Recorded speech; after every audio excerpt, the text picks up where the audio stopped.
नमस्कार दोस्तों, ACF environment में 5वीं यूनिट जो चल रही है उसका आज का अपना लास्ट टॉपिक है।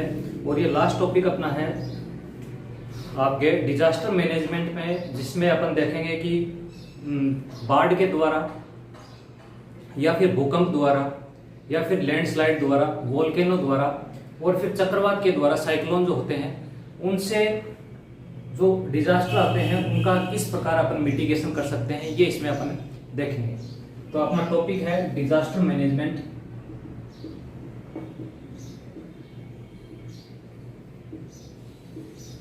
आपदा प्रबंधन,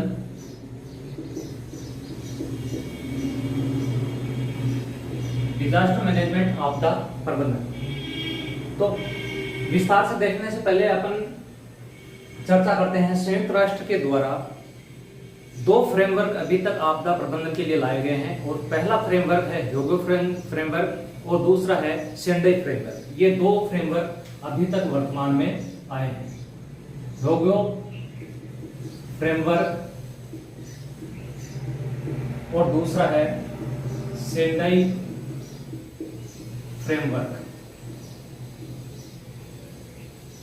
ह्योगो फ्रेमवर्क और दूसरा है सेंडाई फ्रेमवर्क। ये जो फ्रेमवर्क है ये 2005 से 2015 के बीच में लाया गया है। यानी ये जो फ्रेमवर्क होते हैं इसमें आपदा प्रबंधन के लिए रणनीति निर्धारित की जाती है। यानी ये जो फ्रेमवर्क है इसका उद्देश्य है आपदा प्रबंधन हेतु रणनीति निर्धारित करना। और ये रणनीति जो होती है ये जो सदस्य देश होते हैं वैश्विक स्तर पर ये निर्धारित की जाती है। सेंडाई फ्रेमवर्क का जो कार्यकाल है वो है 2015 से 2030 तक का। यह एक गैर बाध्यकारी फ्रेमवर्क है, गैर बाध्यकारी फ्रेमवर्क है। इसमें 7 पॉइंट निर्धारित किए गए हैं। इन 7 पॉइंटों का सभी सदस्य देशों को इसको पालन करना है। तो सेंडाई फ्रेमवर्क और ह्योगो फ्रेमवर्क किससे संबंधित है? आपदा प्रबंधन से संबंधित है। एग्जाम इसी का क्वेश्चन आ सकता है कि सेंडाई फ्रेमवर्क और ह्योगो फ्रेमवर्क जो है किससे संबंधित है और इनकी अवधि क्या है, ये एग्जाम में आपके आ सकता है। अब अपन बात करते हैं flood and mitigation measure. Flood and mitigation major.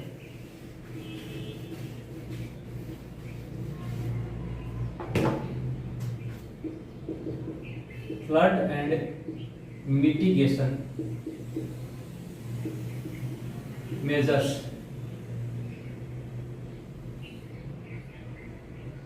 यानी बाढ़ व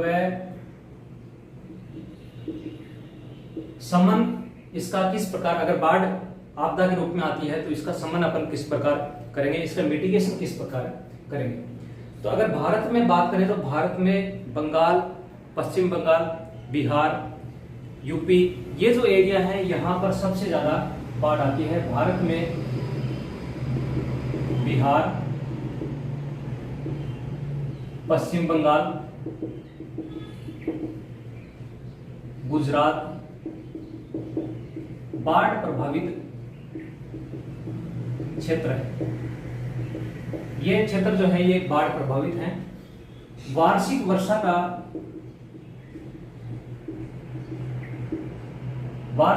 का अगर कुल जल की अपन बात करें तो इसमें 18% जल जो है, 18% जल बांध या फिर जलाशयों द्वारा संग्रहित किया जाता है।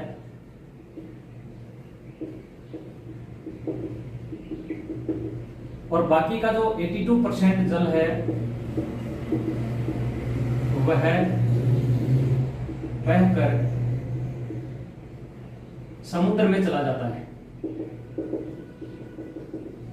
तो ये जो 82% जल है ये कई बार बाढ़ के रूप में, आपदा के रूप में ये बाढ़ के रूप में ये आता है। तो इसी से बाढ़ का निर्माण होता है। तो बाढ़ जो है भारत में, अगर बाढ़ के कारणों की बात करें, भारत में बाढ़ के कारण, क्या कारण है जो फ्लड के लिए रिस्पॉन्सिबल है? तो इसमें पहला है आपके प्राकृतिक कारक, दूसरा है मानव निर्मित कारक,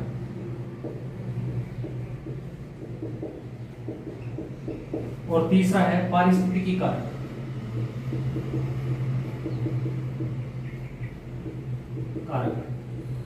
ये तो इसके हैं कारक। अब इसमें इंपॉर्टेंट क्या बनता है? इसमें इंपॉर्टेंट बनता है कि बाढ़ को रोकने के क्या क्या उपाय किए जाने चाहिए। बाढ़ को रोकने के उपाय,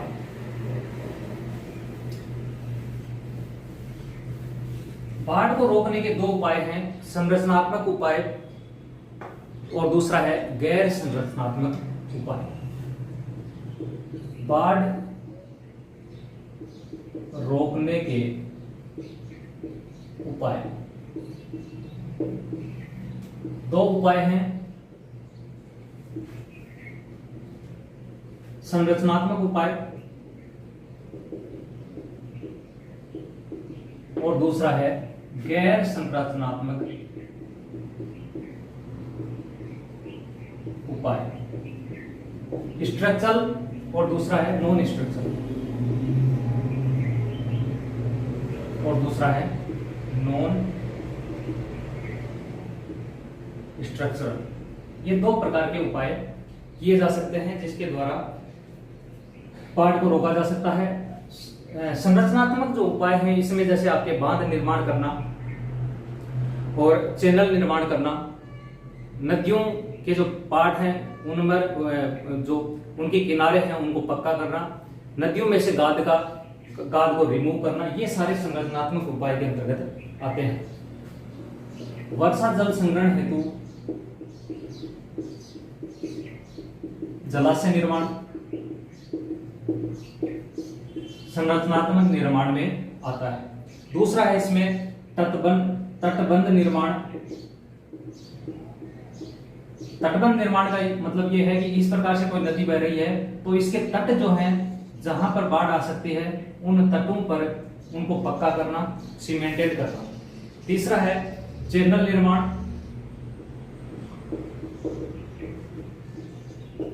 और चौथा इसमें है ड्रेनेज को इंप्रूव करना,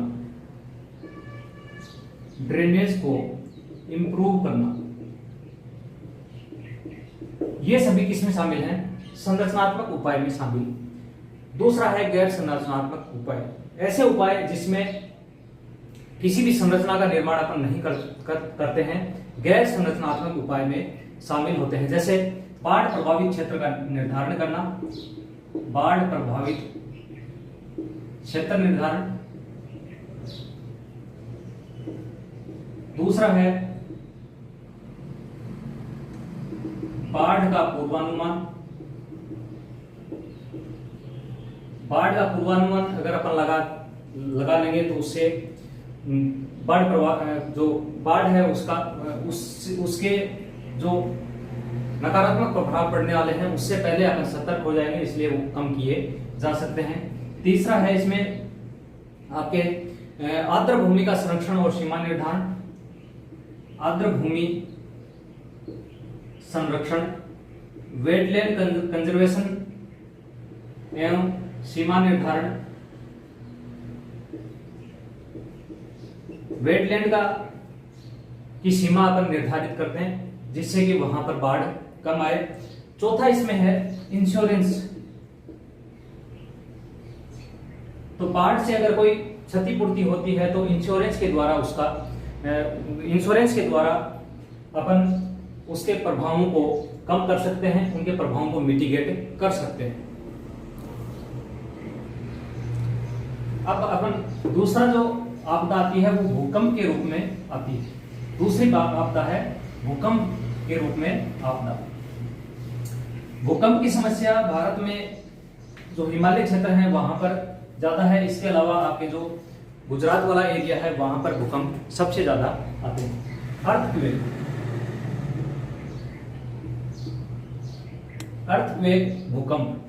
भूकंप एक तरह से पृथ्वी पर अचानक से आने वाला वाइब्रेशन ही भूकंप कहलाता है। अचानक से अगर वाइब्रेशन होता है तो उसे अपन क्या बोलते हैं, भूकंप बोलते हैं।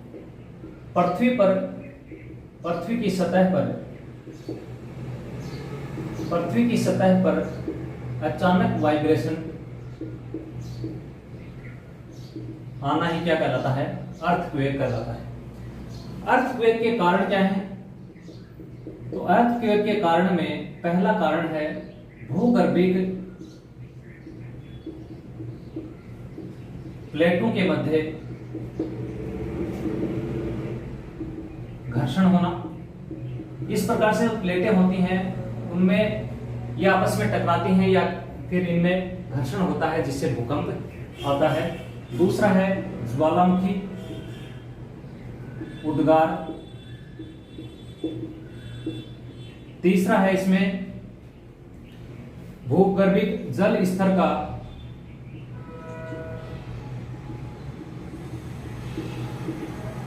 घटना। भूगर्भिक जल को अगर अपन काम में ले लेंगे तो यहां पर एक स्पेस खाली रह जाता है, क्योंकि इसको अपन ने उपयोग में ले लिया है। तो ये जो स्पेस खाली रह जाता है, इस स्पेस में यहाँ ये जो स्पेस है इसके कारण भूकंप आता है। तो भूगर्भिक जल का स्तर जब घट जाता है तो उससे भी भूकंप आता है। भूगर्भिक गैसें, भूगर्भ में पाए जाने जो गैसें हैं उससे भी भूकंप आता है। नेक्स्ट इसमें है संतुलन स्थापित करना।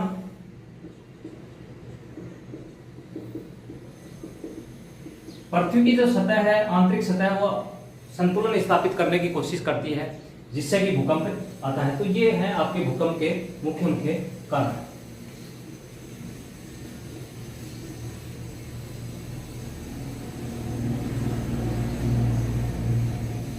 अब है भूकंप का मापन।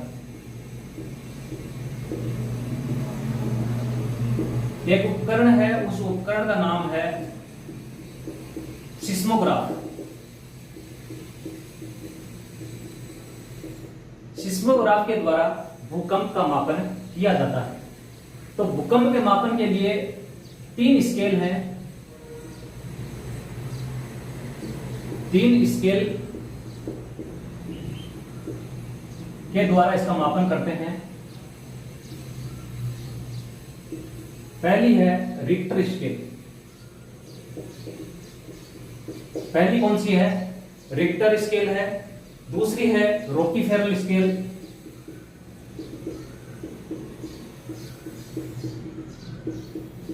और तीसरी है मार्कोनी स्केल, मर्केली स्केल। ये 3 प्रकार की स्केल है जिसके द्वारा भूकंप का मापन करते हैं।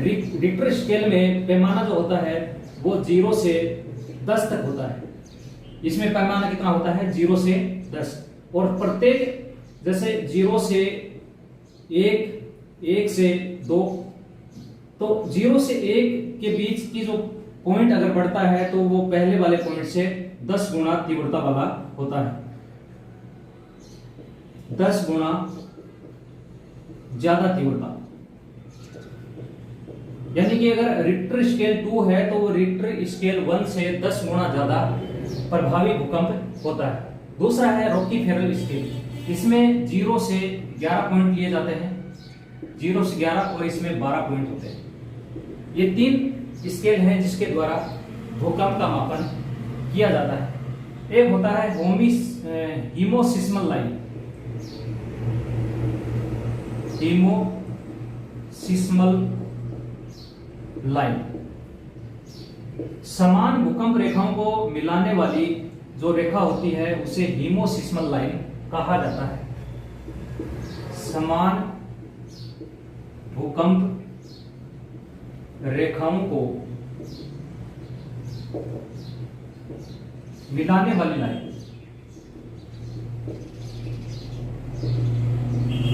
क्या कहलाती है, हीमोसिस्मल लाइन कहलाती है। उपकरण आपको बता दिया सिस्मोग्राफ होता है। अब बात करते हैं अर्थक्वेक मैनेजमेंट। अर्थक्वेक का मैनेजमेंट किस प्रकार किया जाए। तो अर्थक्वेक के मैनेजमेंट के लिए पहले तो अपन ये देखेंगे भारत जो है इसको कितने भागों में बांटा गया है तीव्रता के आधार पर। तो भारत को 5 सिस्मिक जोन में बांटा गया है।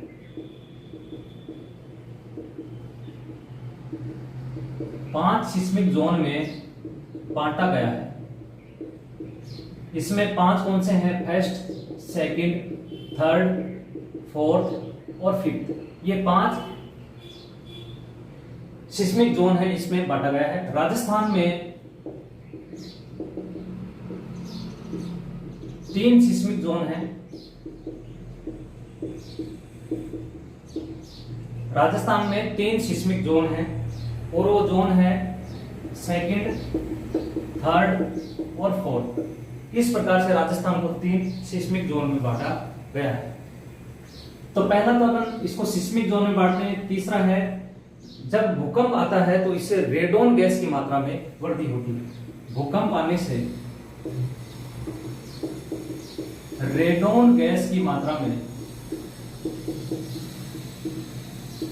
गैस की मात्रा बढ़ती है। तो इसके द्वारा भी अपन इसका अंदाजा लगा सकते हैं। तीसरा है भूकंप रोधी इमारत निर्माण।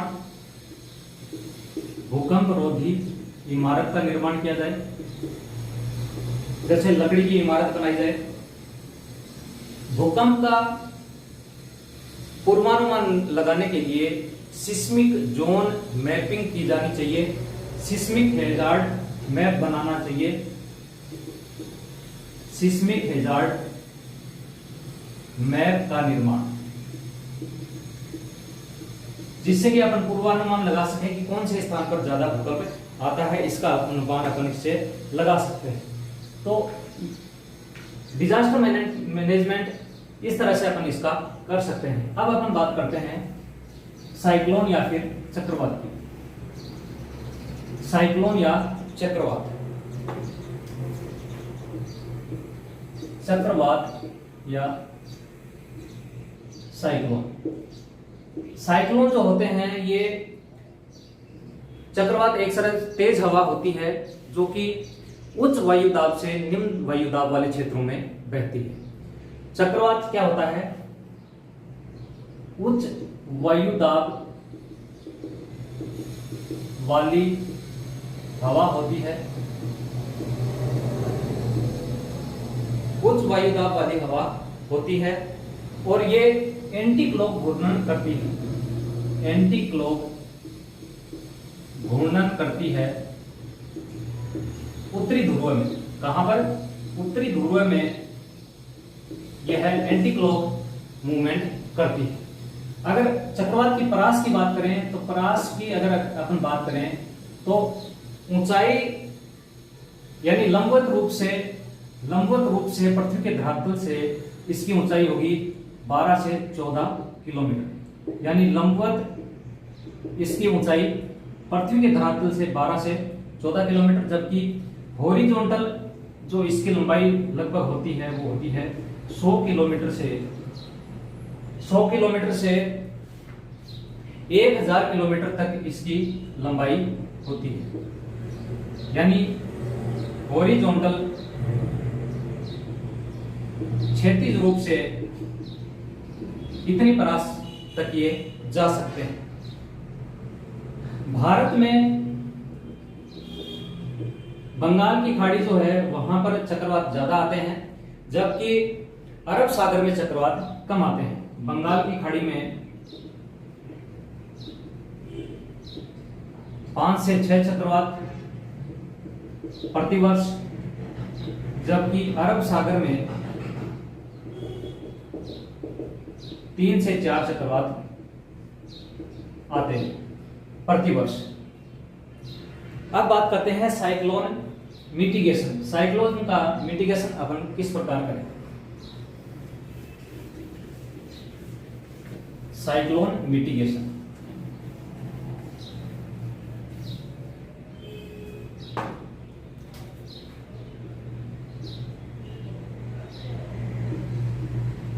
साइक्लोन मिटिगेशन, सबसे पहले साइक्लोन मिटिगेशन के लिए एक अर्ली वार्निंग सिस्टम अपने पास होना चाहिए।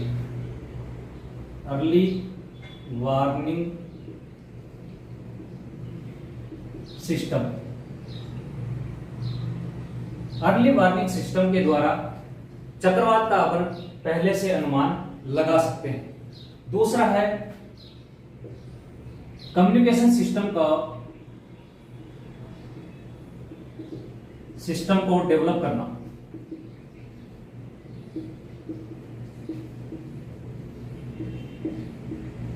तो कम्युनिकेशन सिस्टम में अपन सैटेलाइट जो है उसको अपन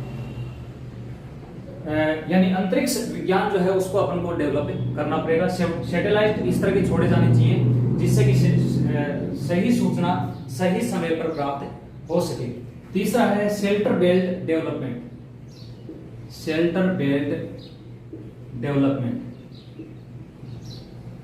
डेवलपमेंट क्या होता है? इसमें वृक्ष जो हैं उनको लगाया जाता है। जहां पर बाढ़ ज्यादा आती है वहां पर इस प्रकार से लाइन में वृक्ष जहां चक्रवात ज्यादा आते हैं वहां पर इस प्रकार से वृक्षों की एक शेल्टर लगाई जाती है जिससे कि हवा का वेग जो है उसको कम किया जा सके। चौथा है development of community shelter house.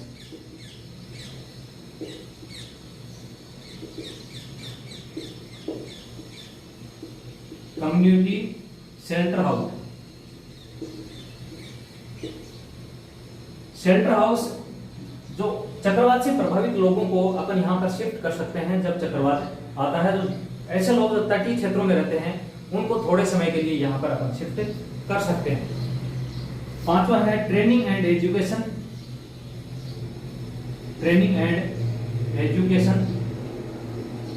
लोगों को शिक्षित कर सकते हैं अपन। ट्रेनिंग और एजुकेशन देकर लोगों को अपन शिक्षित कर सकते हैं। तो ट्रेनिंग और एजुकेशन देकर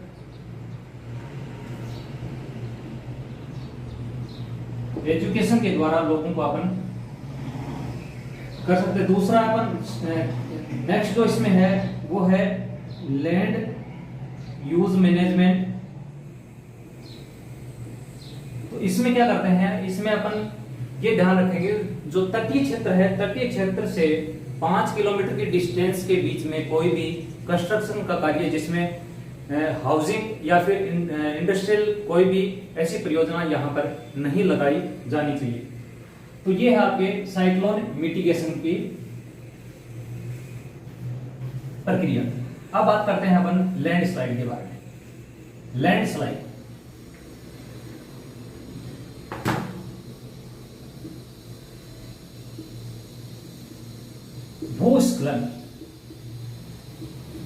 भूस्खलन क्या होता है? भूस्खलन एक तरह से मिट्टी या फिर चट्टानों का गुरुत्वाकर्षण की दिशा में बहना ही या फिर लुढ़कना ही क्या कहलाता है?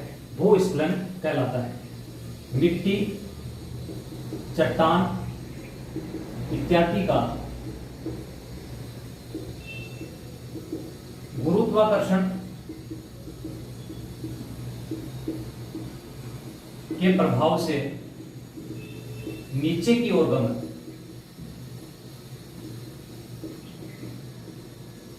क्या कहलाता है? भूस्खलन कहलाता है। अब भूस्खलन के कारण क्या क्या है? तो भूस्खलन के कारण हो सकते हैं, पहला है भूकंप, दूसरा है अत्यधिक वर्षा, भूकंप, अत्यधिक वर्षा, चक्रवात, साइक्लोन जिसे अपन बोलते हैं, वाहन का आवागमन होना। तो ये सारे किसके कारण हैं? ये भूस्खलन के कारण है। अब भूस्खलन जो होता है इससे प्रभाव क्या होगा? इससे प्रभाव पड़ता है, पहला तो यातायात प्रभावित होता है, दूसरा पहाड़ी क्षेत्रों में जो कृषि की जाती है वो कृषि इससे प्रभावित होती है, तीसरा इससे आवास जो है वो इससे प्रभावित होते हैं। भूस्खलन से कई बार बड़ी आपदा भी आ जाती है, जैसे कि उत्तराखंड में आई थी, वो भूस्खलन के कारण ही ये इस प्रकार की आपदा होती हैं। इससे इमारतें भी नष्ट हो जाती हैं। तो ये आवासीय जो संरचनाएं हैं वो इससे प्रभावित होती हैं। भारत में अगर अपन बात करें तो भूस्खलन जो होता है, भूस्खलन की घटनाएं भारत में हिमालय क्षेत्र में ज्यादा होती हैं। तो हिमालय क्षेत्र में सबसे ज्यादा लैंडस्लाइड होता है। इसके अलावा जो पूर्वी राज्य हैं, यहां पर पूर्वी घाट, पश्चिमी घाट, यानी जहां पर पहाड़ियां हैं वहां पर इस प्रकार की प्रक्रिया ज्यादा होती है। अब बात करते हैं लैंडस्लाइड मैनेजमेंट की। लैंडस्लाइड मैनेजमेंट,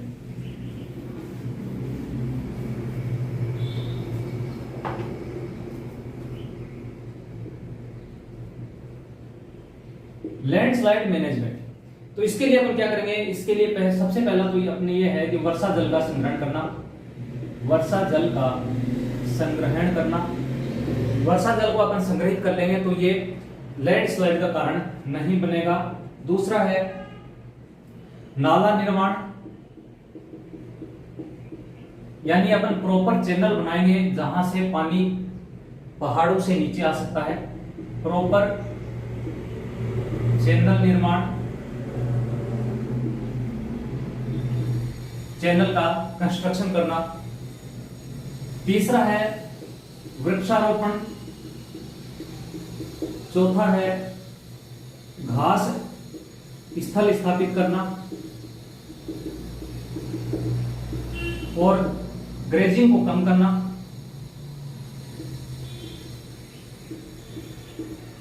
यानी पशु चारण जो है वो पहाड़ी इलाकों में कम करना। तीसरा है स्टेप फार्मिंग। स्टेप फार्मिंग का मतलब ये है कि जो पहाड़ी वाले क्षेत्र होते हैं, इन पहाड़ी वाले क्षेत्रों में इस प्रकार से स्टेप निर्माण कर यहाँ पर खेती की जाती है। इस प्रकार से स्टेप निर्माण कर खेती की जाती है, जिससे कि पानी का प्रवाह जो है वो कम हो जाता है, जिससे लैंडस्लाइड की समस्या जो है वो कम हो जाएगी। छठा है मृदा अपरदन को रोकना। मृदा अपरदन को रोकना।